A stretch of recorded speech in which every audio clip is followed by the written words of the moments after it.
Siapa sangka, seorang supir pribadi yang tidak tahu apa-apa, rela menikahi majikannya yang sedang hamil, hanya demi menutupi aib dan menjaga nama baik sang wanita. Tapi siapa yang menyangka, keputusan itu justru mengubah hidup mereka selamanya. Bagas, bukan siapa-siapa. Ia hanya lulusan SMA dari sebuah desa kecil di lereng Gunung Merbabu. Merantau ke Jakarta dengan bekal doa dan tekad, meninggalkan ibunya yang sedang sakit di kampung. Bertahun-tahun ia hidup dari pekerjaan serabutan, jadi kuli bangunan, penjaga malam, apa saja, sampai akhirnya nasib mempertemukannya dengan sebuah keluarga kaya raya di kawasan elit Jakarta Selatan. Di sana, Bagas diterima sebagai sopir pribadi seorang wanita muda bernama Sinta Anggraini, putri tunggal pemilik perusahaan properti besar yang namanya sering terpampang di media. Sinta dikenal dingin, disiplin, dan selalu menjaga citra keluarga. Wajahnya cantik dan karismatik, langkahnya tegas, tutur katanya terukur. Di mata orang-orang, ia sempurna. Tapi di mata Bagas, ia seperti bintang yang terlalu jauh untuk digapai. Meski hanya sopir, Bagas dikenal jujur, rajin, dan sopan. Ia selalu tepat waktu, tak banyak bicara, dan tak pernah menatap majikannya lebih dari yang perlu. 2 tahun bekerja, hubungan mereka tetap profesional, dingin, kaku, sebatas urusan kantor dan jadwal rapat. Namun di balik sikap tegas Sinta, Bagas pernah melihat sisi lain yang tak semua orang tahu. Kadang, setelah pulang dari rapat atau acara keluarga, Sinta menangis diam-diam di kursi belakang mobil. Bagas pura-pura tak melihat. Tapi wajah itu, wajah yang biasanya tegar, pernah terlihat rapuh, seolah menyimpan luka yang dalam. Hingga suatu malam, segalanya berubah. Bagas diminta menjemput Sinta dari sebuah hotel mewah di pusat kota. Namun yang datang malam itu bukan Sinta yang biasa ia kenal. Wanita itu keluar dari lobi dengan wajah panik, mata sembab, dan langkah tergesa. Di tangannya ada map kecil dan tas jinjing. "Mas Bagas, antar saya pulang. Tapi jangan lewat gerbang utama," ucapnya cepat sambil masuk ke mobil. Sepanjang perjalanan, suasana begitu tegang. Tak ada sapaan, tak ada percakapan. Hanya suara napas berat dan tatapan kosong Sinta keluar jendela. Bagas bisa merasakan, sesuatu telah terjadi. Sesuatu yang besar, tapi ia belum tahu apa. Dan ia tak sadar, malam itu adalah awal dari keterlibatannya dalam rahasia kelam keluarga Anggraini, rahasia yang akan mengubah hidupnya selamanya. Hari-hari berikutnya, Sinta berubah. Ia lebih sering melamun, jarang bicara, dan mulai meminta Bagas membawanya ke tempat-tempat aneh. Klinik kecil di pinggiran kota, apotek di daerah terpencil, atau rumah makan sederhana di gang sempit. Bagi Bagas, semua itu tak biasa untuk wanita sekelas Sinta. Tapi sebagai sopir, ia hanya diam. Ia menjaga jarak, seperti biasa. Sampai suatu pagi, Sinta tiba-tiba muntah di dalam mobil. "Maaf, Mas Bagas," katanya dengan wajah pucat. Bagas segera menepi, mengambil tisu dan air mineral. "Nggak apa-apa, Bu. Saya antar ke klinik aja, ya?" Namun Sinta menggeleng cepat. "Nggak usah. Bawa saya pulang saja, lewat jalan belakang." Sejak hari itu, kondisi Sinta makin sering lemas. Kadang ia memegangi perutnya diam-diam. Dari situ, Bagas mulai curiga, ada sesuatu yang disembunyikan. Tapi ia menahan diri, sampai suatu hari ia diminta menjemput Sinta dari sebuah rumah bidan kecil. Dari balik kaca mobil, Bagas melihat Sinta keluar membawa amplop putih, amplop hasil USG. Ketika masuk ke mobil, Sinta tak berkata apa-apa. Ia hanya menunduk, memejamkan mata, dan menangis dalam diam. Amplop itu terbuka, memperlihatkan secarik foto hitam putih kecil, gambar janin di dalam kandungan. Bagas tertegun. Majikannya hamil. Dan ia tahu satu hal pasti, Sinta belum menikah. Tak ada cincin di jarinya. Tak ada kabar lamaran. Dan di keluarga sebesar itu, ini adalah aib besar. Bagas menunduk. Ia tahu ini bukan urusannya. Tapi entah kenapa, melihat Sinta menangis membuat dadanya sesak. Untuk pertama kalinya, ia merasa jarak antara mereka seolah hilang. Mereka kini sama-sama menyimpan rahasia yang bisa menghancurkan hidup. Malam itu hujan deras. Mobil Bagas terparkir di garasi rumah keluarga Sinta. Ia baru saja mematikan mesin ketika pintu belakang terbuka. Sinta berdiri di sana, tanpa riasan, mengenakan daster panjang, wajahnya pucat dan lelah. "Mas Bagas, ikut saya sebentar," katanya pelan. Bagas menurut, mengikuti langkah majikannya ke ruang tamu kecil di belakang rumah. Ruangan itu sunyi, hanya suara hujan di genting. Sinta duduk, kedua tangannya gemetar memegang cangkir teh yang tak disentuh. "Aku butuh bantuanmu, Mas Bagas," ucapnya lirih. Matanya lurus menatap, tapi penuh ketakutan. Bagas diam, menunggu. Aku hamil," katanya akhirnya, suaranya bergetar. "Dan ayah dari bayi ini sudah meninggalkanku." Dia pengecut. Dia takut pada keluarganya, pada publik. "Aku nggak bisa biarkan orang tuaku tahu." Bagas menunduk. "Saya ikut prihatin, Bu." Tapi kalimat berikutnya dari Sinta membuat waktu seakan berhenti. "Aku ingin kamu menikahiku, secara siri, hanya di atas kertas." Nada suaranya cepat, tapi matanya berkaca-kaca. "Aku akan membayar. Aku tahu kamu butuh uang. Kamu bisa tetap bekerja seperti biasa. Aku hanya butuh status." Bagas menatap wanita di depannya dengan mata membelalak. Dunia seperti berhenti sesaat. "Bu, saya ini cuma supir," katanya lirih, hampir tak percaya dengan apa yang baru didengarnya. Sinta menatapnya, tenang tapi matanya bergetar. "Karena kamu yang paling bisa dipercaya, Bagas. Dan kamu tidak akan menuntut macam-macam. Aku tahu itu." Kata-kata itu jatuh seperti batu ke dada Bagas. Ia terdiam, tak tahu harus marah atau kasihan. Ia bukan lelaki gila harta, tapi ia tahu keadaan ibunya di kampung sedang sakit parah. Adiknya pun butuh biaya sekolah. Tawaran itu menghinakannya sebagai pria, tapi di sisi lain, juga menggoda karena kebutuhan. Ia tak mencintai Sinta. Tapi bagaimana mungkin ia tega melihat wanita itu hancur sendirian? "Kalau saya setuju," suaranya bergetar, "apakah keluarga ibu akan tahu?" Sinta menggeleng cepat. "Tidak. Ini hanya untukku, untuk menjaga namaku. Kamu tetap jadi sopir, tapi secara hukum, kamu suamiku." Malam itu, di antara suara hujan yang mengguyur genting, Bagas tak menjawab apapun. Namun jauh di dalam hatinya, ia tahu, keputusan malam ini akan mengubur harga dirinya, dan membuka jalan menuju kehidupan yang gelap, misterius, dan tak terduga. Pagi itu, langit Jakarta berwarna kelabu.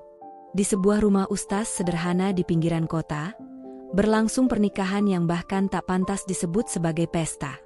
Tak ada dekorasi, tak ada tamu undangan, tak ada senyum bahagia. Hanya ada dua orang saksi, seorang penghulu, dan dua hati yang sama-sama kosong.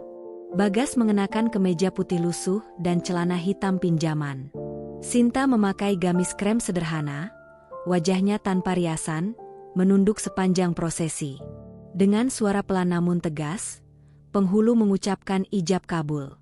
Bagas, dengan tangan dingin dan dada berdebar, menjawab, "Saya terima nikahnya Sinta Anggraini binti Sutaryo dengan mas kawin seperangkat alat salat dibayar tunai." Tak ada tepuk tangan, tak ada peluk haru, hanya hening. Sinta tak menatap Bagas setelah akad. Ia berdiri, menyerahkan amplop kepada ustaz, lalu berkata singkat, "Selesai." Dalam perjalanan pulang, Sinta berbicara tanpa menoleh. "Jangan pernah menyebut hal ini di rumah. Kamu tetap sopir seperti biasa. Kita tidak tinggal serumah, tidak tidur sekamar, dan tidak ada hubungan suami istri. Paham?" Bagas hanya mengangguk. Setiap kata Sinta terasa seperti pisau yang menyayat hati, tapi ia sudah siap. Peran sebagai suami palsu ini hanyalah formalitas, status tanpa makna. Namun entah kenapa, di dalam hatinya yang paling dalam, ada luka kecil yang tak bisa dijelaskan. Sesampainya di rumah, Bagas kembali ke kamar kecilnya di belakang rumah. Sementara Sinta masuk lewat pintu utama, disambut oleh para pembantu dan sekretaris yang tak tahu apapun tentang rahasia besar itu. Hari itu, Bagas resmi menjadi suami siri seorang wanita kaya. Namun di mata dunia, ia tetaplah sopir. Dan malam itu, dari balik jendela kamarnya yang sempit, Bagas menatap langit Jakarta yang muram. Ia bertanya dalam hati, apakah hidup ini masih milikku sendiri? Ataukah aku kini hanya bagian dari sandiwara orang lain? Hari-hari berlalu setelah pernikahan siri itu. Secara kasat mata, tak ada yang berubah.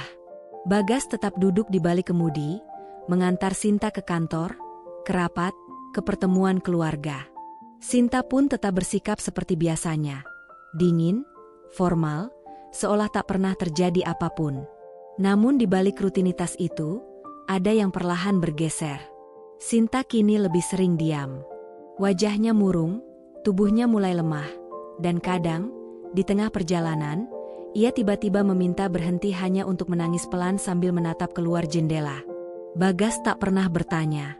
Ia hanya menyodorkan tisu, menawarkan air hangat, atau menepikan mobil di tempat sepi sampai Sinta tenang.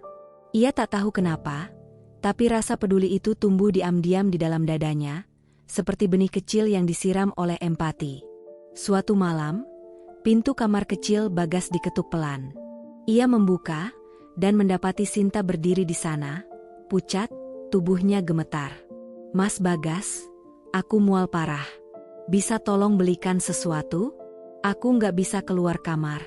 Takut ketahuan pembantu." Bagas tak banyak bicara. Ia segera mengenakan jaket, pergi ke minimarket, dan kembali dengan kantong plastik berisi susu hangat, roti kering, minyak angin, dan sebuah bantal kecil untuk menopang punggung. Sinta terdiam. Baru kali itu ia menatap Bagas lama. Lelaki yang dulu hanya ia anggap alat penutup aib, kini menjadi satu-satunya orang yang benar-benar peduli padanya tanpa pamrih. "Kenapa kamu lakukan semua ini?" tanya Sinta pelan. "Kamu bisa saja benci aku." Bagas tersenyum tipis. "Saya cuma jalani apa yang sudah saya sepakati. Dan saya nggak tega lihat ibu, Mbak Sinta, sendirian." Sejak malam itu, hubungan mereka tak lagi sekaku dulu. Sinta mulai sesekali membuka percakapan ringan di mobil. Ia bahkan mulai memanggilnya dengan nama, tanpa embel-embel, "Mas Supir." Dan bagi Bagas, itu saja sudah cukup untuk membuat jantungnya berdebar lebih cepat. Namun semakin tumbuh rasa itu, semakin ia sadar, cinta yang lahir ini tak punya tempat. Ia hanyalah suami di atas kertas. Tak lebih, dan mungkin tak akan pernah lebih. Waktu berlalu. Perut Sinta kini semakin membesar, dan rahasia itu makin sulit disembunyikan. Ia mulai jarang datang ke kantor, berbohong pada keluarganya dengan alasan bekerja dari rumah karena stres pekerjaan. Dan di balik semua kebohongan itu, Bagas menjadi sosok yang diam-diam menjaga segalanya tetap berdiri. Ia yang membelikan vitamin, menyiapkan makanan, bahkan mengantar Sinta ke bidan langganan mereka dengan mobil tanpa plat kantor. Semuanya dilakukan larut malam, dalam diam, demi menutupi rahasia yang hanya mereka berdua tahu. Malam demi malam, Bagas sadar. Ia tak lagi sekadar sopir. Ia adalah penjaga rahasia seorang wanita yang terjebak di antara cinta, gengsi, dan aib keluarga. Dan tanpa sadar, hatinya pun mulai ikut terpenjara di dalamnya. Malam itu datang dengan tenang, tapi di kamar lantai atas, suara benda jatuh memecah kesunyian. Sinta terdengar merintih, tubuhnya gemetar menahan sakit. Pembantu rumah sudah terlelap, hanya Bagas yang terjaga di ruang bawah. Ia spontan berlari menaiki tangga, dadanya berdegup keras. Begitu pintu kamar terbuka, ia melihat Sinta terduduk di lantai, wajahnya pucat, air mata jatuh bersamaan dengan napas yang tersengal. "Mas, sakit, air ketubanku pecah," katanya gemetar. Tanpa berpikir panjang, Bagas mengangkat tubuh Sinta dan membawanya keluar rumah. Malam yang sepi berubah menjadi lintasan gila ketika mobilnya melaju menembus gelap menuju klinik bersalin langganan mereka. Tangannya gemetar di setir, Keringat membasahi dahi, tapi suaranya tetap lembut menenangkan Sinta yang berteriak kesakitan di jok belakang.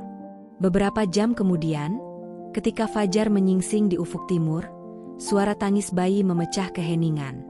Sinta menangis, bukan hanya karena rasa sakit telah usai, tapi karena kenyataan yang menghantam jiwanya. Anak itu lahir tanpa nama ayah di mata dunia. Dengan mata basah, ia menatap bayi mungilnya lalu menoleh ke arah Bagas yang berdiri kaku di balik pintu. "Mas Bagas," ucapnya pelan, "kamu mau menggendongnya?" Bagas mendekat dengan langkah hati-hati, tangannya gemetar saat menerima bayi itu. Begitu kulit mungil itu menyentuh dadanya, sesuatu yang tak bisa dijelaskan mengalir dalam dirinya. Hangat, tenang, dan begitu dalam. "Namanya siapa, Bu?" tanya Bagas perlahan. Sinta terdiam sejenak sebelum menjawab dengan suara berat. "Ayla." Bagas terpaku. Nama itu menancap di dadanya seperti janji yang tak terucap. "Aku tahu ini tidak adil untukmu," kata Sinta lirih. "Tapi kamu satu-satunya orang yang tetap ada saat semua orang pergi. Dan entah kenapa aku percaya, kamu akan jadi ayah yang lebih baik daripada siapapun." Sejak hari itu, hubungan mereka berubah. Meski statusnya tetap tersembunyi, Bagas tak lagi sekadar supir. Ia menjadi tangan yang pertama kali menggendong Ayla saat menangis, menjadi bahu yang Sinta sandari saat malam terasa panjang. Ia mengganti popok, menimang bayi kecil itu, dan diam-diam mencintai keduanya tanpa berani berkata. Sinta sendiri bingung, apakah perasaan di hatinya adalah cinta, atau sekadar terima kasih yang tumbuh terlalu dalam. Sementara Bagas tahu, posisinya hanya suami dalam senyap, ayah dalam bayangan, dan cinta dalam diam yang perlahan menyesakan. 3 bulan setelah kelahiran Ayla, suasana rumah besar keluarga Sinta mulai berubah. Ayahnya, Pak Sutario, pengusaha besar yang keras dan penuh gengsi, mulai curiga. Sinta yang dulu disiplin dan aktif di perusahaan tiba-tiba menghilang dari publik. Ia jarang keluar rumah, tak hadir di acara keluarga, dan tak pernah lagi terlihat bersama teman-temannya. Dia sembunyikan sesuatu, gumam Pak Sutario pada istrinya. "Dan aku curiga itu soal laki-laki." Kecurigaan itu akhirnya meledak ketika seorang saudara jauh datang berkunjung tanpa kabar, dan tanpa sengaja melihat botol susu bayi di dapur. Pembantu rumah yang ditanya hanya bisa gagap. 2 hari kemudian, keluarga besar datang mendadak. Sinta panik. Ia segera menyembunyikan Ayla di kamar belakang bersama Bagas. Namun, suara tangis bayi menembus tembok rahasia itu. Pak Sutario berjalan cepat ke arah sumber suara, membuka pintu kamar kecil, dan seketika wajahnya memucat oleh amarah. Di hadapannya, Bagas, sang supir, sedang menggendong bayi mungil dengan ekspresi cemas. "Apa-apaan ini?" bentaknya. "Siapa ayah anak itu?" Sinta berlari masuk, air matanya jatuh. "Papa, aku bisa jelaskan." "Jangan bohong," bentak ayahnya lagi. Dan di hadapan seluruh keluarga yang kini memenuhi ruang tamu, Sinta akhirnya berani berkata, "Bagas, suami siriku. Dia ayah dari anakku." Seisi ruangan hening sejenak sebelum teriakan, hinaan, dan amarah pecah bersamaan. Pak Sutario hampir memukul Bagas jika Sinta tidak melindungi pria itu dengan tubuhnya sendiri. "Kamu tega, Sinta," jerit ibunya sambil menangis. "Kamu nodai darah keluarga ini, menikah dengan supir." Bagas hanya menunduk. Tangannya menggenggam Ayla erat di dada, menahan air mata dan napas yang bergetar. Hari itu, rahasia mereka pecah seperti kaca jatuh ke lantai marmer. Sore itu juga, Bagas diusir dari rumah besar itu. Sinta menangis memohon, tapi sang ayah sudah tak mau mendengar. Dengan satu tas kecil di tangan dan Ayla yang terus menangis, Bagas berjalan keluar gerbang besar keluarga itu, tanpa istri, tanpa rumah, tanpa masa depan yang pasti. Namun di dalam hatinya, ada tekad yang tak tergoyahkan. "Aku mungkin bukan siapa-siapa, tapi aku akan jadi ayah yang baik untuk Ayla, meski dunia menolak keberadaanku." Sejak hari itu, dunia Sinta pun runtuh. Rumah megahnya terasa seperti penjara penuh penyesalan. Ayla menangis setiap malam, seolah mencari sosok yang biasa menggendongnya dan menenangkan dengan lagu lembut. Sinta mencoba berbicara dengan ayahnya, tapi hanya mendapat dingin dan penolakan. "Kalau kamu pilih supir itu," kata Pak Sutario tajam, "kamu keluar dari rumah ini. Anggap saja kamu bukan anakku lagi." Sementara itu, Bagas hidup sederhana di kamar kos kecil pinggiran kota. Ia berhenti bekerja sebagai sopir, menggunakan semua tabungannya untuk membeli susu, popok, dan kebutuhan Ayla, karena Sinta diam-diam menitipkan bayi itu padanya beberapa hari setelah pengusiran. Ia tahu, Sinta tak sanggup menahan tangisan bayi itu. Dan ia tahu, satu-satunya yang bisa menenangkan Ayla hanyalah dirinya. Namun status mereka kini menggantung. Suami istri yang terpisah paksa, cinta yang terlambat tumbuh dan tak punya tempat di hadapan dunia. Hujan sore itu turun perlahan, seolah langit pun ikut menangis atas kisah mereka yang menggantung. Dua hati yang sempat disatukan, kini terpisah paksa oleh gengsi dan luka masa lalu. Sinta, dengan langkah gontai, berdiri di depan pintu kos Bagas. Tangannya membawa seikat pakaian bayi dan sebuah payung kecil. Wajahnya basah, entah oleh air hujan atau air mata. "Bagas?" Suaranya nyaris tak terdengar. "Aku salah." Bagas yang sedang menimang Ayla hanya terdiam. Wajahnya kaku, matanya menatap perempuan yang dulu menutupinya dari dunia, tapi kini datang membawa penyesalan. Sinta melangkah masuk pelan, duduk di lantai sempit, lalu menatap Bagas dan bayi mereka dalam diam. Hening beberapa saat, sebelum akhirnya ia bicara. "Awalnya aku cuma butuh kamu untuk menutupi aibku," ujarnya lirih. "Tapi setelah semua yang kamu lakukan, caramu menjaga aku, caramu merawat Ayla tanpa pamrih, meski dihina, meski diusir, aku sadar, Bagas. Aku sayang kamu. Bukan karena kamu menolongku, tapi karena kamu tulus. Saat semua orang hanya peduli pada gengsi." Bagas tercekat. Antara percaya dan tidak. Luka di hatinya masih membekas. Ia menatap Sinta dengan mata bergetar. "Yakin kamu masih mau sama aku? Aku ini cuma supir. Dunia gak akan pernah anggap kita setara." Sinta menatap balik, matanya basah tapi mantap. "Aku gak peduli dunia. Aku cuma peduli kamu dan anak kita." Malam itu, cinta mereka tak lagi sembunyi. Sinta akhirnya memilih jalan yang berbeda, keluar dari rumah mewahnya, meninggalkan nama besar dan kenyamanan. Ia memilih Bagas dan bayi kecilnya, Ayla. Dari wanita kelas atas yang biasa diperintah dan dilayani, Sinta kini belajar mencuci baju sendiri, menidurkan anak di ruang sempit, dan tertawa di atas tikar rotan bersama lelaki yang dulu hanya disebut supir. Dunia mencibir. Media gosip mulai mengendus kisah mereka. Mantan rekan kerja menyindir lewat media sosial. Tapi Sinta tetap teguh. Karena cinta sejati, baginya, tak butuh pengakuan dunia. Cukup diakui oleh hati. Hari-hari di rumah kecil itu berjalan sederhana namun penuh makna. Setiap pagi, Bagas menyiapkan sarapan seadanya. Ia menggendong Ayla sambil menyapu halaman, tertawa kecil bersama Sinta saat bayi mereka mulai belajar tersenyum. Tapi kebahagiaan itu tak bertahan lama. Sore itu, seorang pria berjas datang ke rumah kontrakan mereka. Ia memperkenalkan diri sebagai pengacara keluarga Sutario, ayah Sinta. Dengan nada dingin, ia menyampaikan pesan yang mengguncang. Tuan Sutario bersedia menerima Nona Sinta dan cucunya kembali, dengan syarat, dia harus menceraikan Anda. Bagas terdiam. Pengacara itu meletakkan map coklat di meja kecil.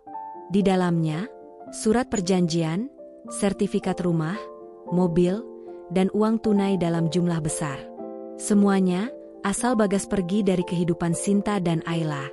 Saat Sinta pulang dan melihat map itu, ia langsung tahu. "Aku tahu papa bakal begini," ucapnya pelan. Bagas menatapnya, suaranya serak. "Kalau kamu terima semua itu, kamu dan Ayla hidup enak. Aku cuma beban, Sinta." Sinta menatapnya tajam, matanya berkaca-kaca.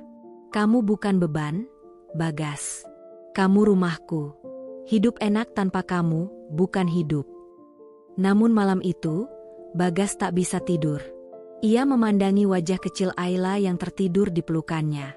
Dalam hatinya, perang berkecamuk. Ia tahu Sinta menderita meninggalkan kemewahan. Ia tahu, hanya dirinya yang menghalangi Sinta untuk kembali pada kehidupan yang layak. Dan pagi itu, Bagas menulis surat. Sebelum matahari terbit, ia pergi diam-diam. Dalam suratnya tertulis, "Kalau mencintaiku berarti kamu harus menderita, maka biarkan aku pergi.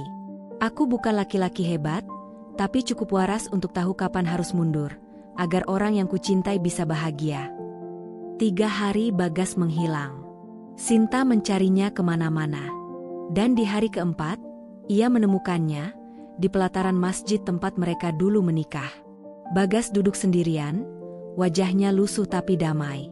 Sinta berdiri di depannya, menahan tangis. "Aku nggak butuh dunia, Bagas," katanya dengan suara gemetar. "Aku cuma butuh kamu." Bagas terdiam. Tapi kali ini, ia berdiri. Ia menggenggam tangan Sinta, erat, sangat erat. Karena di saat itu ia sadar, keputusan terbesar dalam hidupnya bukan soal pergi atau bertahan, tapi soal memilih untuk melawan dunia, demi 2 hal yang kini paling berarti: cinta dan keluarga. Terima kasih sudah menyimak cerita ini. Jangan lupa untuk like video ini, subscribe channel kami, agar tidak ketinggalan cerita menarik lainnya. Sampai jumpa di cerita berikutnya.